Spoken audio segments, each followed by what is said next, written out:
Mixed by Ankit Ahir.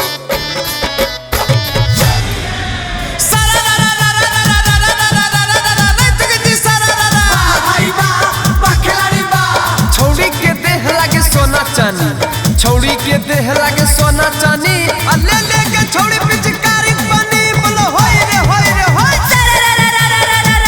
हाय जोगी जी सरररा वाह भाई वाह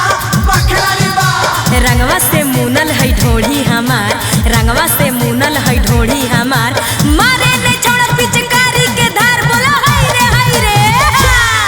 कि सरररा रंग डलवैले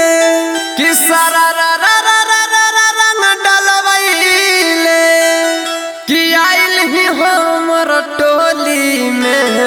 आगे धीरे धीरे तनी डाले दे छौड़ी रंगा बाया अपन चोली में धीरे धीरे तनी डाले दे छौड़ी रंगा बाया अपन चोली में छौड़ी गया अपन चोली में छौड़ी गया अपन चोली में धीरे धीरे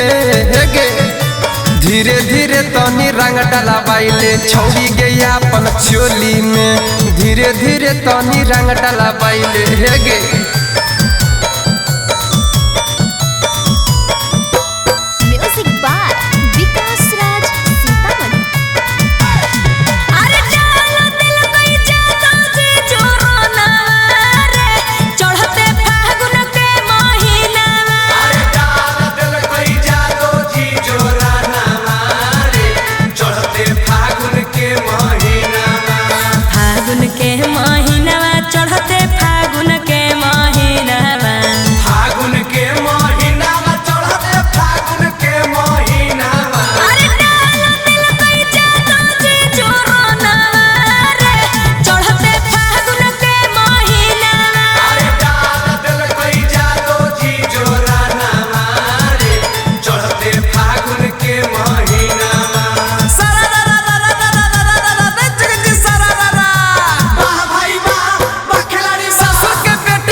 छोट हमें हियो जवान तो छौड़ा छोट हमें हियो जवान नाने हो छोड़ा तोरे अभी सामान बोलो हाय रे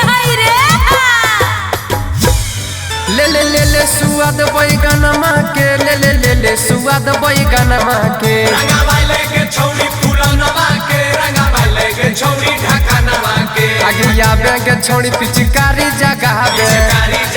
पिचकारी जगावे ढोढ़ी में अपन रंग लगावे रंग लगावे के रंग लगावे जो तो कहीं नहीं बात बहनमा के ले ले ले ले सवाद बैगनमा के रंगा वाले के छौड़ी फूलनवा के रंगा वाले के छौड़ी ढाकनवा के ले ले ले ले सवाद बैगनमा के ले ले ले ले सवाद बैगनमा के छौड़ा धीरे धीरे डाले बड़ी मजा आवो छौड़ा धीरे धीरे डाले बड़ी मजा आवो मजा आवो हो रे छौड़ा मजा आवो हे रे मजा आवो हो रे छौड़ा मजा आवो छौड़ा धीरे धीरे डाले बड़ी मजा आवो छौड़ा धीरे धीरे डाले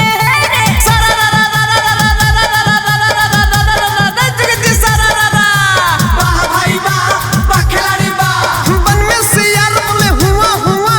बन में से यार बोले हुआ हुआ छौड़ी के गाल बोले पुआ पुआ बोले होय रे हाय जोगी जी सरररा वाह भाई वाह बखलारी वाह अठानी चवनी डबल पैसा अठानी चवनी डबल पैसा जो मजा न मारे मरद पैसा बोलो हाय रे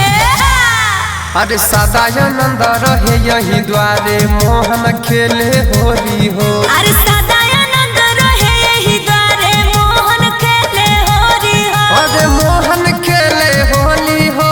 मोहन खेले होली हो सदानंद रहे यही द्वारे मोहन खेले होली हो अरे एक और खेल कुमार कन्हैया एक गोरी राधा गोरी हो।